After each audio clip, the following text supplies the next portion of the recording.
Hello everyone welcome जनाइছো মোৰ আন এটা ভিডিঅ'লৈ। আজি মই এটা আপোনালোকক চিকেনৰ ৰেচিপি দিম। যদি এইটো ৰেচিপি আপোনালোকৰ ভাল লাগে ঘৰত এবাৰ ট্ৰাই কৰিব পাৰে। ইয়াত কোনো ধৰণৰ পেকেটৰ মছলা ইউজ কৰা নহয়। মই এটা আলু আৰু আদা নহৰু পেষ্ট একেলগতে বনাই লৈছো আৰু এটা বিলাহী লৈছো। বিলাহীটো সৰু সৰুকৈ কাটি লৈছো। সয়া সস অকমান লাগিব, এখানে অকমান মই সয়া সস লৈ লৈছো। গৰম মছলা অকমান ফেকি লৈছো।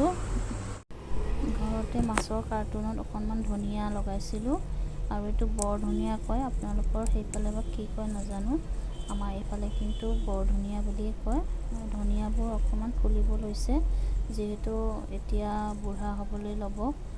কোমল পাত যেহেতু নাই, তথাপি তাৰে অকমান বাছি বাছি লৈছো। বৰ ধনিয়া আৰু ধনিয়া পাত একেলগতে দিম, খাইও সোৱাদ হ'ব। মাংস দিলে ভাল লাগে খাই। কেৰাহী গৰম হোৱাৰ পিছত তেল দি কেনে অকণমান গোটা জিৰা দিছো, যেহেতু আগতে ভিডিঅ'টো কৰা নহ'লে।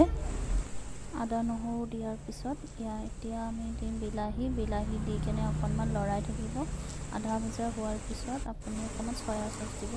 দিয়াৰ পিছতে ভালকৈ লৰাই থাকিব, অলপ ব্লেক কালাৰ হ'ব। ইয়াতে কোনো ধৰণৰ পেকেটৰ মছলা ব্যৱহাৰ হোৱা নাই, গৰম মছলাই অকল ব্যৱহাৰ হৈছে। গৰম মছলা দিয়াৰ পিছতে আপুনি এইখিনি দিব, ধনিয়া পাতখিনি যিখিনি গোটাই লৈছিলোঁ এইখিনি দি দিলোঁ, অকণমান উতলিব দিলোঁ। তাৰপিছত ধুনীয়াকৈ পৰিৱেশন কৰিব পৰা হৈ গ'ল।